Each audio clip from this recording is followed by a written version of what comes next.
Hello, എല്ലാവർക്കും ഒത്തിരി ഒത്തിരി നന്ദി. നമ്മുടെ ചാനല് ബിൻസി രഗീഷ് എന്നുള്ള ചാനല് ഇന്നലെ 6000 സബ്സ്ക്രൈബർ ആയിരിക്കുകയാണ്. അപ്പോൾ ഞാൻ എന്റെ യൂട്യൂബ് ചാനൽ തുടങ്ങിയ ഒരു ചെറിയ കഥ പറയാമെന്ന് വിചാരിച്ചു വന്നതാണ്. എന്റെ മോള് ഫേസ്ബുക്കിലും ഇൻസ്റ്റയിലും എല്ലാം റീൽ ചെയ്യാറുണ്ടായിരുന്നു, സോഷ്യൽ മീഡിയസിൽ റീൽ ചെയ്യാറുണ്ടായിരുന്നു.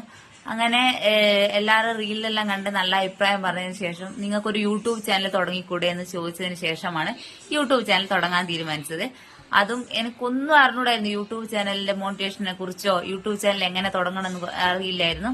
അങ്ങനെ യൂട്യൂബിലെ ഐഡി വെച്ചിട്ട് ഇമെയിൽ ഐഡി വെച്ചിട്ടാണ് യൂട്യൂബ് ചാനൽ തുടങ്ങിയത്. അതിനുശേഷമാണ് 1000 സബ്സ്ക്രൈബർ വേണമെന്നും 4000 വാച്ച് ടൈം വേണമെന്നും പിന്നെ 10 മില്യൺ വ്യൂസ് 90 ഡേയ്സിൽ ഷോർട്സ് വ്യൂസ് ഉണ്ടെങ്കിൽ മാത്രമേ മോണിറ്റേഷൻ നടക്കൂ എന്നെല്ലാം മനസ്സിലാക്കിയത്.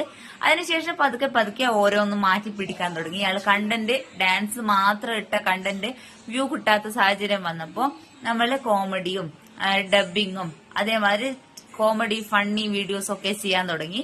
അപ്പൊ നമ്മുടെ സബ്സ്ക്രൈബർ കൂടാൻ തുടങ്ങി. ഇപ്പം 1000 സബ്സ്ക്രൈബ് വരെ ആവൂല എന്ന് വിചാരിച്ച ചാനല് 6000 എത്തിയിരിക്കുകയാണ്. അത് നിങ്ങളെ സപ്പോർട്ട് ഒന്നുകൊണ്ട് മാത്രമാണ്. അപ്പോ ഒത്തിരി ഒത്തിരി നന്ദി. ബൈ.